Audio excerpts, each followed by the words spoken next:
자, 이제 앞에서 배웠던 이제 사업 방식 다음에 이제 사업 시행자를 나가도록 해봅시다. 좀 어렵다고 합니다. 사업 시행자. 근데 사실 원리를 알면 어렵다고 생각해서는 안 됩니다. 그러니까 사람들이 단지 암기하고 돌아서니까 잊어버리는 거죠. 저도 암기해 놓잖아요. 다음에 가면 깜깜해요. 왜? 강의하다 갑자기 깜깜할 때가 있어요. 그러면 저 사람 좀 머뭇거린다. 아, 잊었구나 하는 생각 들 수 있어요. 그러니까 암기를 하지 말고 좀 이해해 놓으면 갑자기 또 필름처럼 딱딱 이어져 갑니다. 알겠죠? 아무리 반복 오래 했더라도 20여 년 했더라도 그런 것이 잊혀질 때가 있단 말입니다. 그래서 그런 건 암기가 되는 게 아니라 이해해 놓으면 더 편하다 하는 걸 알 수 있습니다. 그럼 한번 그 사업 방식적 측면을 갖다 지금부터 하나하나 나가도록 한번 해봅시다. 이렇게 한번 우리가 정리해 보면요. 사업 방법이 있다. 그러면 자 봅시다.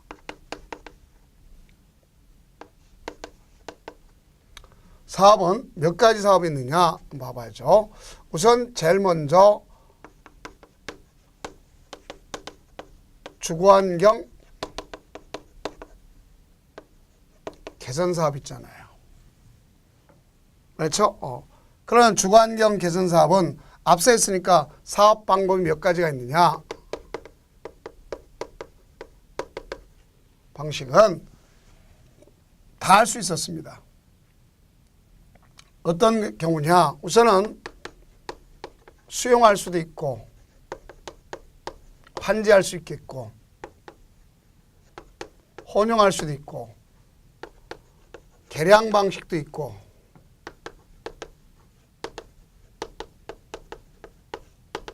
관리처분 계획 방식에도 이루어질 수 있어요. 그러면 이렇게 되고 나중에 가서 여기 봅시다. 시행자.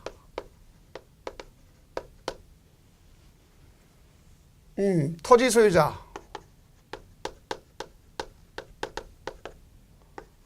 그다음 조합.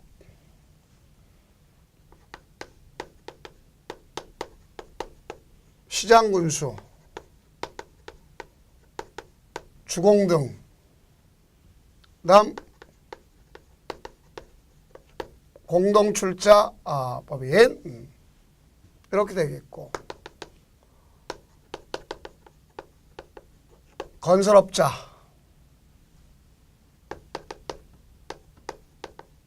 등록업자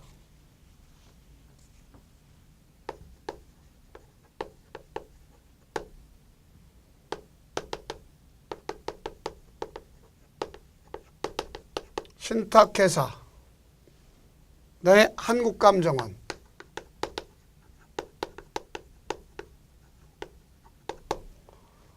이제 지정개발자 이것까지 또 따라 할 수 있겠지만 지금 여기까지만 참아봅시다. 참아보자고요.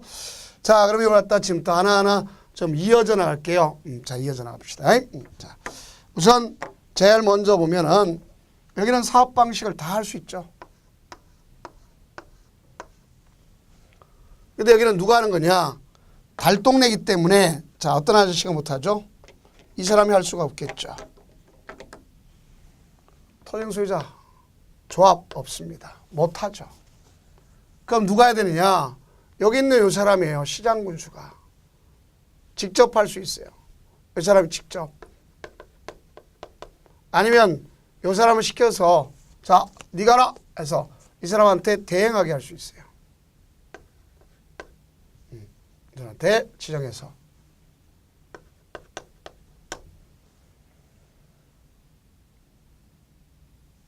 이렇게 가능할 수도 있습니다. 그러면 우선 제일 먼저 제가 얘기하는 걸 한번 봅시다. 여기는 시장군수가 직접 할 수가 있어요.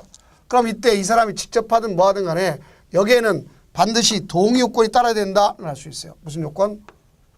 동의 요건. 이 동의 요건이 가장 어렵습니다. 그래서 여러분들 교재에 있는 것처럼 동의 요건은 가서 공람공고 즉 정비계획 수립됐든 정비구역 지정됐든 간에 공람 공고일 현재 해당 정비예정구역 안에 토지 또는 건축물의 소유자 또는 지상권자의 얼마? 3분의 2. 스스로 개량하겠다는 과반수. 이렇게 되는 거와 가서 토지 등 소유자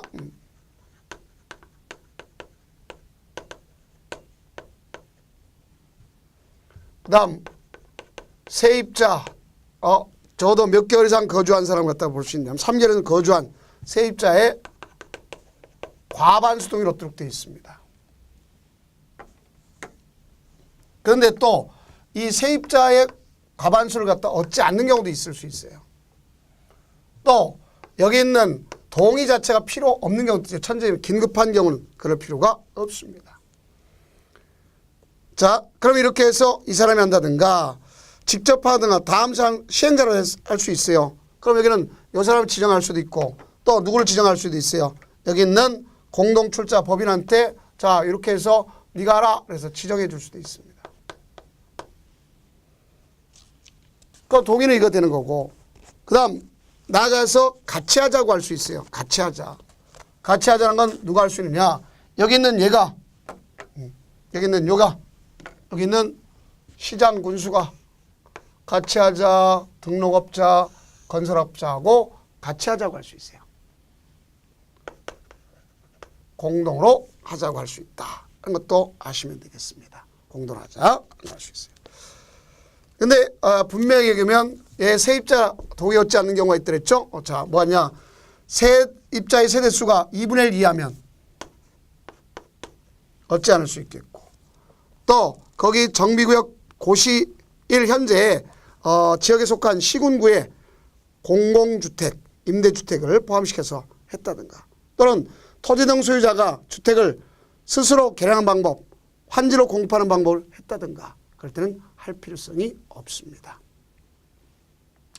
그 다음 여기는 천재지변 등 긴급하면 얻을 필요가 없겠죠. 자, 이겁니다.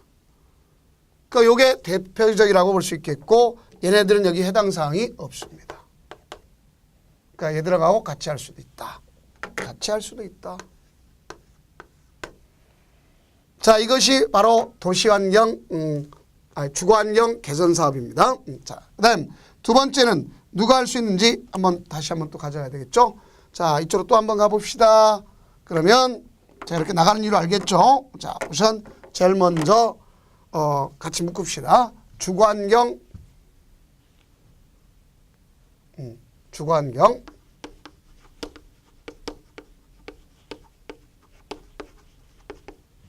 개선 사업이 아니라 이건 관리 사업입니다. 주거환경 관리 사업은 할 수 있는 경우가 없습니다. 안 돼, 안 돼, 안 돼. 그리고 계량 방식. 오로지 여기는 이 계량 방식 하나만 있습니다. 그 다음 관리처분 계획도 안 됩니다. 그 여기도 보면 얘네들이 할 수가 없으면 할 수 있겠죠. 자, 조합까지 할 수 없어요. 그럼 누가 하는 거냐? 시장 군수가 직접 할 수가 있습니다. 그렇죠? 시장 군수가 직접 할 수가 있어요. 아니면 자, 얘가 여기 있는 주공등한테 지정해서 네가 하라고 할 수 있어요. 근데 이 규정은 없습니다. 또 우리가 주어진다면 이들을 걷겠고 그럼 이때 가장 이렇게 하려면 이 사람 직접 하는 여기는 과반수 동의만 얻도록 되어 있습니다. 동의 자체가 과반수 동의. 그러니까 여기 동의랑 차이가 있다는 걸 알 수 있겠죠. 같지가 않다. 그 다음 이쪽에 해당하는 애들은 아무도 없습니다. 이쪽에 해당하는 아무도 없어요. 여기에 해당하는 것은 자, 그래서 이쪽 뒤에 해당하는 건 아무것도 없다. 없고 이게 어디냐? 주거환경 개선 사업이다 하는 것을 볼 수 있습니다. 다음 이제 또 다시 이쪽으로 가봅시다. 자, 뭐가 있냐면 주택 재개발.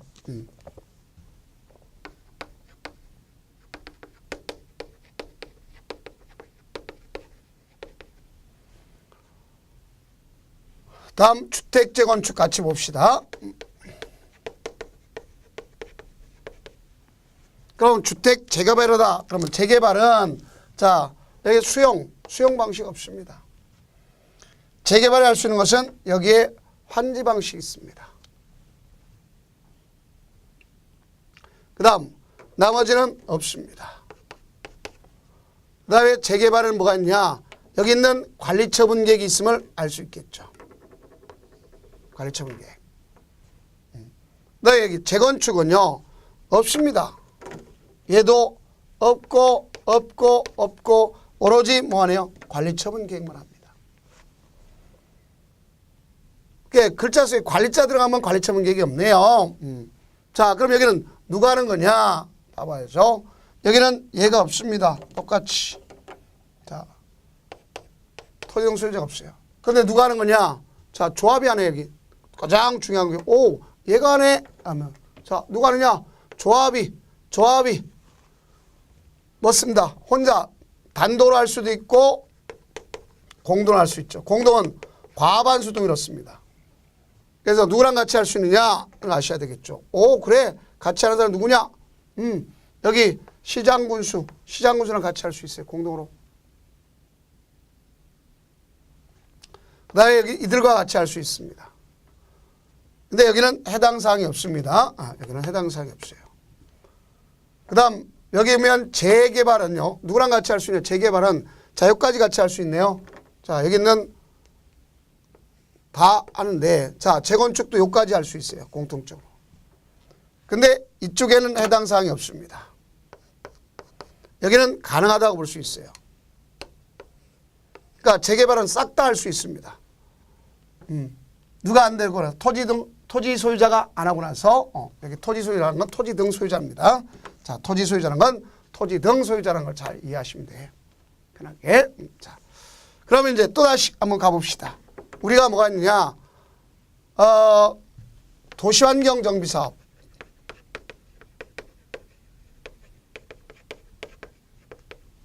그럼 이 도시환경 정비 사업은 없고, 자, 가능한 것이 있네요. 자, 뭐가 가능하냐? 요놈 가능하고, 요놈 가능하네. 자, 그러면 공통적 현상이 있네요.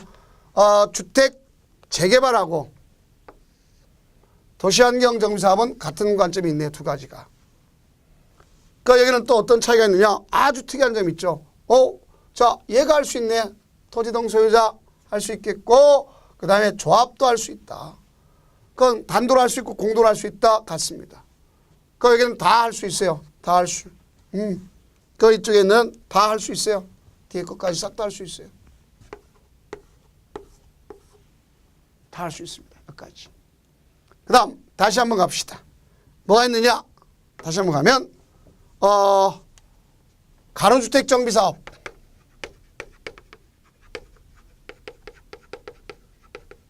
없고 여기 보면 뭐가 이루어질 것이냐? 자, 없습니다. 그다음 여기는 관리처분 얘기합니다. 그리고 또 여기는 여기 토지 등 소유자가 없어. 그럼 누가 하느냐? 역시 조합이 하네요. 오케이. 자, 누가 한다? 조합이 한다. 그럼 이렇게 조합이 한다는 걸 잘 좀 이해하시면 되겠고, 조합이 못하는 둘이 있다는 걸 알 수 있겠죠? 자, 그럼 여기는 누가 할 수 있느냐? 자, 우선적으로 본다면 같이 하자. 과반수등이 없는 것 같습니다. 자, 없고 같이인데 맨 마지막에 누가 없냐? 한국감정원이 없어요. 어디는 가로주택 정비사업에는 한국감정이 없다. 이렇게 보시면 됩니다. 그 요거 가지고 문제를 푸는 거예요. 요거 가지고 문제를 푸는 겁니다. 그러면 그 기출 체크를 한번 보도록 해봅시다. 뭐라고 되어 있느냐? 뭐라고 되어 있냐면, 자, 우선 보니까 그 안에 도시 및 주거환경 정비법령상 다음 가로 안에 들어갈 내용으로 옳은 것은. 자, 1번 보니까 1번에 문제를 보니까 주거환경 개선 사업의 공람공고일 현재 해당 정비 예정구역 안의 토지 또는 건축물의 소유자 또는 지상권자는 얼마가 있었냐? 자, 거기 3분의 2 이상 동의와 세입자의 과반수 동의. 시장군수가 직접 하거나 또 중도를 통해서 지정하는 경우에 할 수 있도록 하고, 그다음에 세입자의 세대수가 2분의 1 이하면 가서 생략하지, 세입자의 동의 절차를 거치지 않을 수 있다. 맞는 얘기죠. 그러면 3분의 2, 그래서 과반수 2분의 1 그러면 되겠죠. 자, 이겁니다. 그럼 이 중에 자, 위에 있는 주거환경 이 두 가지 빼놓고는 나머지는 누가 하는 게 원칙이냐? 자, 보세요. 여기 있는 얘네들이 조합이나 토지 등 소유자가 하는 게 원칙이죠. 이 사람 1차 시행자라는 거예요. 1차 시행자. 1차 시행자 얘들이 해야 되는데, 만약에 얘네들이 해야 되는데 처음부터 못한다. 못하는 사유가 있다. 그럼 못하는 사유가 되면 누구한테 주냐? 지정개발자 등한테 줄 수도 있다는 걸 알 수 있겠죠. 자, 여기는 이들한테 다 줄 수도 있지만 나중에 지정개발자까지도 갈 수가 있다는 얘기죠. 그러니까 우리가 그걸 외울 때 뭐라고 외우는 거냐? 이렇게 외웠던 적이 있어요. 천국 매취순 두세병 요청 동의 이렇게. 그래서 순서 무시하고 천국 매취순 두세병 요청 동의 어렵죠. 그렇죠? 그런 천재지변에 의한 경우 있죠. 응? 그래서 천재지변 긴급하다. 그럼 여기 보면 이 천재지변 등 긴급한 경우는요. 나중에 지정개발자한테 줄 수도 있다는 걸 알 수 있어요. 지정개발자. 국공유지의 2분의 1 이상 볼 수 있겠죠. 매는 필요 없고. 자, 사업 시행 방식 취소했다. 그다음 여기는 매치순 순환정비 사업 방식이죠. 자, 2년 내 우리가 2년 내 사업시행인가 신청하지 않거나 사업시행인가 신청 내용이 위법부당하다. 그럼 재건축은 제외. 그다음 3년 내 가서 승인받은부터 3년 내 실시계획 조합설립 인가나 아니면 인가받고 3년 내 사업시행 인가 신청하지 아니한 경우. 그다음 지방자치단체가 병행하는 경우 있다. 병행한다. 정수가 다르죠. 면적의 2분의 1, 총수의 3분의 2, 면적의 2분의 1과 총수의 3분의 2가 가서 요청하더라. 그 다음 동의는 맨 마지막에 있는 것을 볼 수 있겠죠. 뭐라고 볼 수 있어요? 주택 재개발 사업, 주택 재건축 사업은 오늘날 누가 많이 하느냐? 바로 동의 요건을 얻어가지고 신탁업자한테 다들 맡깁니다. 그래서 동의를 한다면 신탁업자 하라. 이렇게 동의하는 경우가 있습니다. 그럼 요게 기출 체크를 갖다 보면 도시 및 주거환경 정비법령상 군수가 직접 주택 재개발 사업을 시행할 수 있는 사유에 해당하지 않는 것은 그렇습니다. 천국 매치는 두세병 요청이네요. 그죠?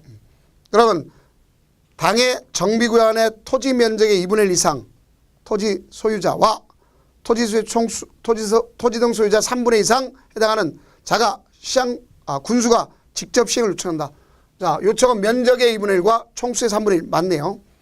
네, 2번 당의 정비구역 안에 국공유지 면적을 3분의 1이 아니라 2분의 1 이상 국공유지 2분의 1 이상 틀렸네요. 순환정비 맞고 천재지변 긴급하는 거 맞습니다. 고시된 정비계획에서 자 예전까지 2년 내 사업 시행 인가 신청하지 않다는가 그 자체가 위법부당하다 하는 것을 볼 수 있겠죠. 다음이 처음부터 못하는 게 이거고 진행하다가 못하면 진행을 하다가 ing 진행하다가 못하면 이때 가서 대행 문제가 생기는 거예요. 진행하다 못하면 대행 문제 생긴다. 그런 것을 아시면 됩니다. 그래서 대행은 누가 하느냐? 우선 주거환경 개선사업, 주거환경 관리사업. 그러면 우리가 했을 때 얘네들은 결국 그 말 자체가 필요가 없지 않습니까? 그래서 얘네들은 그 자체가 필요가 없더라를 알 수 있겠죠. 그럼 여기서 무엇보다도 가장 중요한 포인트가 되는 것은 이런 걸 아셔야 되겠죠. 왜? 처음부터 시장군수 가면 대행이란 말이 필요가 없지 않겠냐 이거죠. 여기는 시장군수가 처음 시작하는 게 아니라 조합, 토지 등 소유자가 하다가 못하는 사유가 있단 말이에요. 분쟁 등이 발생했다. 흉물화돼 버리잖아요. 그래서 계속 추진하기 어려울 때 그때 가서 대행자를 지정해 주는 겁니다. 그럼 대행자 지정 고시가 있으면 고시한 다음 날부터 사업 대행 완료 고시일까지 이름은 자기 이름을 하는 거예요. 자, 시장이 한다. 시장 이름을 할 수 있어요. 그러니까 비용을 원래 LH 자 누가 하는 거냐면 조합이 하는데 조합이 못한다. 조합 그 돈 가져야죠. 토지용 소유자 못한다. 토지용 소유자 그 돈 가져야 되겠죠. 이런 걸 얘기하는 겁니다. 그런데 만약에 예를 들어서 시장군수가 아닌 자가 대행을 합니다. 그럼 요 기회에 어떻게 했어요? 야 이거 받으란 밥상 자 돈 올려다오 이렇게 하는 사람 많습니다. 그러니까 비용 증가를 가져면 시장군수한테 승인받도록 돼 있다는 것을 알 수 있겠고 이들은 사업이 끝날 때까지 어떻게 돼요? 선관주의 의무를 가져야 되겠죠. 선량한 관리자의 주의 의무를 가져야 된다 하는 것도 알 수 있어요. 선관주의 의무라고 이렇게 얘기하는 거예요. 선량한 관리자의 주의 의무, 이것이 있을 수 있다는 것을 아셔야 됩니다. 그래서 이걸 갖다가 적고, 그러면 이들은 나중에 인수인계 하도록 돼 있습니까? 안 돼 있습니까? 돼 있죠. 인수인계 해줘야 되겠죠. 자, 그럼 비용은 어떻게 돼 있어요? 자, 내가 대행해 주는데 비용. 예를 들어서 이런 얘기 아닙니까? 여기 H조합이 사업객승 얻어서 올라가다가 요만큼은 완성시켰어요. 근데 나머지 이 부분이 미완성이 됐어. 이 부분이. 그래, 미완성이 됐으니까 어떻게 될 거냐? 이걸 갖다가 얘가 못하니까 이걸 갖다가 자, 시장에 한다든가 아니면 LH공사를 뚝한다. 아니면 지정개발자를 둘 수 있어요. 그 얘네들이 그냥 하는 게 아니라 비용을 더 올려달라 이렇게 얘기할 수 있다면 이때는 이때 승인을 얻는 것이고, 그렇지 않으면 이름은 이들의 이름 가지고 하는 거예요. 그럼 계산은 나중에 조합비 계산 가지고 해야 되겠죠. 그럼 공사 완료할 때까지 이들은 선관주의 의무가 갖고 공사 완료되면 인수인계 해줘야 되겠다가 인계를 해줘야 될 거 아니야. 그럼 얘는 대신했으니까 보수 비용 문제를 청구할 거 아닙니까? 그럼 보수 비용 문제 청구했다면 안 주더라. 그러면 어떻게 할 수 있어요? 이 건물 완성된 건물에다 압류하면 되는 거죠. 그렇죠? 이렇게 되는 것을 알 수가 있습니다. 다음은 이제 이렇듯한 시행자란 말하고 구별할 것이 시공자다를 알 수 있겠죠.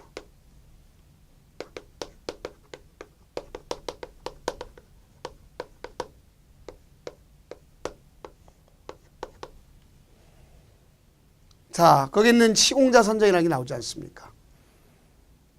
그러면 이 시공자 선정은 각기에 따라 달라지죠. 왜냐하면 이것이 시행자가 누구냐에 따라서 그 선정 시기가 달라지는 거 아닙니까? 그 이걸 갖다가 누가 하느냐. 예를 들어서 조합이 하겠다. 그럼 조합은 조합설리 인가 이후에 하는 것 아닙니까? 그렇죠? 조합설리 인가 이후에 하겠죠? 조합설리 인가.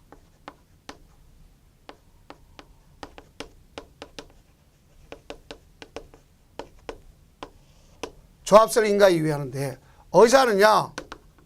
총회에서 해야 되겠죠. 근데 방법적 측면은 원칙이 있고 예외가 있어요. 원칙은 국토장관이 정하는 방법에 따라서 이게 정관이 정한다와 국토장관이 엄청 큰 차이가 있는 거예요. 그래서 이 국토장관이 정한다는 거와 자 예외적으로 정관이 정하는 방법은 다릅니다. 이거는 100인 이하면 정관이 정하는 방법이 해요. 그래서 경제 입찰 방법 가지고 하는 겁니다.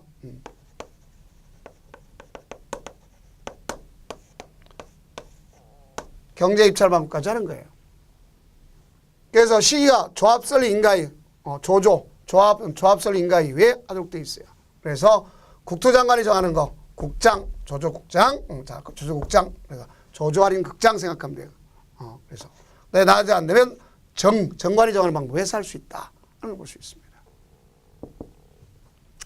그다음에 두 번째는 누가 있느냐? 도시환경 정비 사업의 중에서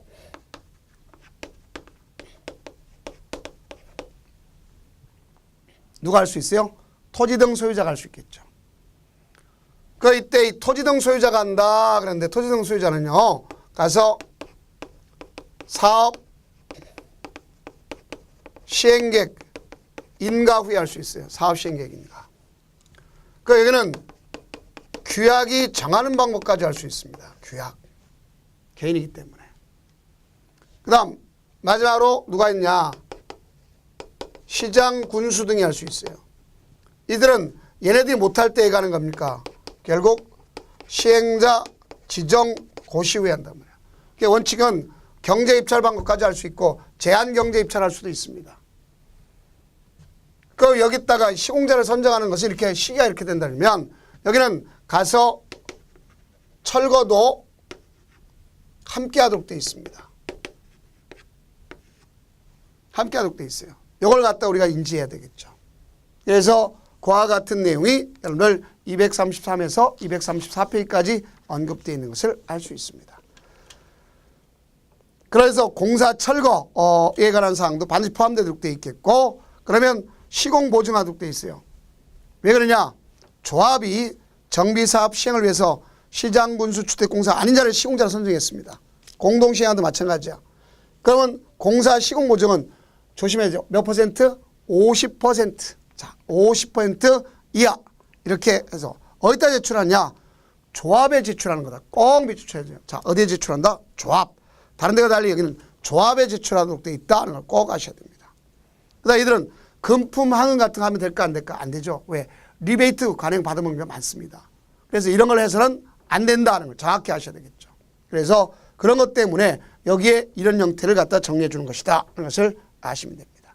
그러면 한번 기출 체크를 한번 나가보도록 해봅시다. 기출 체크. 자, 도시 및 주거환경 정비 법령상 도시환경 정비사업의 시공자 선정에 관한 설명. 자, 이게 뭡니까? 도시환경 정비사업을 했어요. 왜 그러냐? 도시환경 정비사업은 다 할 수가 있어요. 한번 봅시다. 왜 다 할 수 있느냐 하는 것 갖다 보게 되면, 자, 여기 있네요. 한번 보자고요. 자, 왜? 도시환경 조합이 할 수도 있겠고 토지등 소유자 할 수 있어요. 안 되면 그들이 못하면 시장군수가 할 수 있지 않습니까? 이 시기가 그대로 똑같은 거예요. 그래서 1번 토지등 소유자가 사업을 시행하는 경우에 경제입찰, 틀렸죠. 자, 보세요. 여기 토지등 소유자가 한다. 사업 시행 계획 인가고 시의 규약이 정한 방법에 따라서 선정하도록 되어 있죠. 1번서부터 딱 틀렸네요. 그래서 1번이 틀렸네 하면 알겠네요. 그 다음 2번 군수가 직접 정비사업을 시행하는 경우에는 군수는 입자 대표가 경쟁 입찰 방법에 따라서 추천하는 시공자를 선정한다. 맞습니다. 그 다음 3번 주민 대표회의가 시공자를 하기 위해 입찰 방식에는 일반 경제 입찰, 제한 경제 입찰 또는 지명 경제 입찰이 있다. 맞습니다. 다음 4번 조합의 100명 이하인 정비사업의 경우 조합총회에서 정관이 정하는 바에 따라 시공자를 선정할 수 있다. 맞죠? 100명이야. 원래 100명 넘게 되면요. 국토교통장관이 정하는 방법에 따라 경제 입찰하는 거고 100명 이하면 정관이 정하는 방법에 따라서 몫의 큰 놈이, 속된 몫의 큰 놈이 이긴다. 나타나 이기겠죠. 그죠? 그래서 그와 같이 뜯어 고칠 수 있다는 얘기죠. 그 다음 5번 사업 시행자는 선정된 시공자와 공사에 관한 계약을 체결한 때는 그 기존 건축물의 철거에 관한 사항을 반드시 포함한다. 맞죠? 당연히 맞는 얘기죠. 다음은 이제 안전진단 및 시행 여부입니다. 자, 여기 보면 한번 이건 필기할 필요 없이 그 교재 내용 가지고 설명하도록 하겠습니다. 우선 안전진단 및 시행 여부인데요. 안전진단 실시하도록 되어 있습니다. 그걸 실시하는 것은 크게 두 가지 경우가 있어요. 하나는 시장군수가 정비계획에서 정비구역을 지정해야 될 거 아닙니까? 그러면 해야 되는 것이고, 두 번째는 주택 재건축 사업을 시행하기 위해서는 반드시 안전진단 하도록 되어 있다는 것을 잘 아셔야 되겠습니다. 그러면 이때 이렇게 해야 되는데도 불구하고 만약에 이것을 일정 기간이 지났음에도 안 하더라. 그러면 뭐 할 수 있냐? 요청에 의해서 할 수도 있습니다. 그래서 정비 예정구역별로 정비계획 수립시가 도래할 때는 당연히 해야 되겠죠. 근데 자, 정비계획 위반 제한을 위해서 위반 제한하기 전에 미리 10분의 1 동의를 넣어서 요청하면 해야 되고, 다 요청하면 다 얼마다? 10분의 1. 내진 성능 확보자 하지 않았더라도 똑같이 10분의 1 기산점을 합니다. 그 다음 6번에다 좀 밑줄 쳐주세요. 자, 천천히 봅시다. 주택 재건축 사업 시행을 결정하는 날부터 10년이 되는 날까지 사업 시행 인가를 받지 아니하고 시장군수가 안전진단 사고 우려가 있다고 인정하면 가서 하도록 되어 있습니다. 재난이 발생한 위험이 높거나 재난 예방을 위해서 계속적으로 관리할 필요가 있다고 인정하여 특정관리 대상 시설로서 지정하는 경우. 그 다음 시설물 안전관련 특별법에 따라서 재난 및 재난 예방 시설물의 안전성 확보를 해서 정밀안전 진단을 실시할 경우. 그 다음 공동주택관리법에 따라 공동주택의 구조 안전에 중대한 하자가 있다고 인정해서 안전을 실시할 경우. 당연히 안전진단 해야 되겠죠. 그럼 안전진단에 드는 비용은 누가 내야 될 거냐. 자, 예를 들어서 정비계획에서 정비구역 지정하기까지는 1차적으로 요청하지 않는 이상은 시장군수가 해야 되겠고, 요청하면 요청한 자가 내야 되는 걸 알 수 있어요. 그 다음 안전진단의 구분은 크게 두 가지로 나눴습니다. 뭐가 뭐로 나뉘냐. 구조 안전성 평가라는 것과 주거 환경 중심 평가라는 게 있습니다. 그래서 이 두 가지로 다 되어 있다는 것을 잘 이해하시고. 그럼 우선 구조 안전성 평가라는 것은 한마디로 노후불량 건축물의 구조적 또는 기능적 결함에 대한 평가가 하는 거고, 주거 환경 중심 평가라는 것은 노후불량 건축물 대상으로 주거 생활의 편리성, 거주의 쾌적성 중심으로 평가는 안전진단을 말합니다. 그럼 안전진단 대상은 자 보세요. 정비 사업을 해야 되겠는데 그중에 재건축 사업을 하겠다. 그러면 우리가 재건축 사업을 하게 된 주택단지의 모든 건축물 원칙을 합니다. 그런데 거기 중에 하지 않아도 되는 게 있어요. 천사기도라고 우리끼리 외웁시다. 천사기도라고 외웁시다. 자, 천재지변 등에 의해서 붕괴 우려가 있어요. 그래서 빨리 재건축 필요하다. 그러면 할 필요 없겠고. 4. 이미 주택의 구조 안전상 사용 금지 필요하다고 시장군수가 인정했어요. 기. 이미 노후불량 건축물의 기준수를 충족했어요. 다음 도. 정비구역 내 도로 등 기반시설 설치를 위한 토지 외 건축물 할 필요 없죠. 이런 건요. 그다음 이제 이렇게 해서 그 재건축 사업을 한다면 결국 여기 있는 정비 진단했잖아요. 그죠? 안전진단 했지 않습니까? 정밀에 대해서. 그럼 안전진단 결과와 도시계획 지역요건을 종합적으로 고려해가지고 정비계획 수립 또는 주택 재건축 시행을 결정하는 거예요. 그 이것에 적정성이 있는지 없는지, 안전한지 안 한지 이거에 대해서 얘기를 해줘야 될 거 아닙니까? 그럼 우리는 결론적으로 본다면 시장군수는 역시 정비계획 수립, 주택 재건축 사업 시행을 결정할 경우는 지체 없이 누구한테 시도지사에게 결정 내용과 해당 안전진단 결과 보고서를 제출해야 된다 이렇게 되어 있습니다. 그러면 자 국토장관은 시사에게 제출받은 거 자료를 나한테 좀 다오 해서 그걸 갖다가 검토할 필요가 있겠고, 그러면 시도지사가 가끔 안전진단 결과의 적정성에 대해서 검토하도록 요청할 수 있어요. 그러니까 국토장관이 시장군수청장한테 하는 게 아니라 국토장관이 시도지사한테 요구할 수 있어요. 그러면 시도지사는 안전진단 결과에 따라서 시장군수구청장에게 가서 자, 너 그 정비계획 잘못됐네. 거기는 재건축 잘못됐네. 이것 좀 취소해. 이렇게 얘기해 줄 수 있는 것이라는 것도 알 수 있습니다. 그런 의미가 여기 있는 거죠. 자, 그렇다면 문제를 갖다 한번 풀어봐야 되겠네요. 도시 및 주거환경 정비법령상 주택 재건축 사업의 안전진단에 관한 설명으로 옳은 것 그랬습니다. 옳은 걸 고르라는 거네요. 안전진단 실시를 요청하려면 사업 예정구역 안에 소재한 건축물 또는 그 부속 건축물의 소유자 얼마다? 자, 10분의 1이 필요하죠. 3분의 1이라 10분의 1 딸랑딸랑하는 10분의 1이어야 됩니다. 자, 네, 2번 주택의 구조안정상 사용금지가 필요하다고 시장군수가 인정할 때는 안전진단을 실시할 필요가 없죠. 천사기도 하지 않았죠. 그래서 틀렸습니다. 네, 시설물의 안전관리에 관한 특별법에 의한 한국시설안전공단에 주택 재건축 사업 안전진단을 할 수 있다. 맞죠? 전문기관한테 의뢰할 수 있는 거예요. 당연히 의뢰되는 거라고 볼 수 있습니다. 자, 당연한 거죠. 그 다음 4번 천재지변 등으로 주택이 붕괴되어 신속히 재건축을 추진할 필요가 있다고 시장군수가 인정한 때에는 안전진단을 실시해야 된다. 자, 여기 봐요. 천사기도는 할 필요가 있다 그랬어요? 없다 그랬어요? 없다 그랬죠. 그걸 갖다 해서 해야 된다는 소리는 잘못된 표현이구나 하는 것을 아실 수 있겠죠. 그래서 이런 것은 역시 좀 잘못됐구나 하는 걸 표현을 갖다 해 두시면 되겠다 볼 수 있겠죠. 그 다음 시장군수는 수익자 부담 원칙에 의해서 안전진단을 비는 비용 원칙적으로 부담하지 아니죠. 일단은 누가 해야 되느냐. 자, 일단은 시장 군수가 하는 겁니다. 그 다음에 나가서 요청했으면 요청한 자가 하는 것이다. 그런 것을 아시면 되겠죠.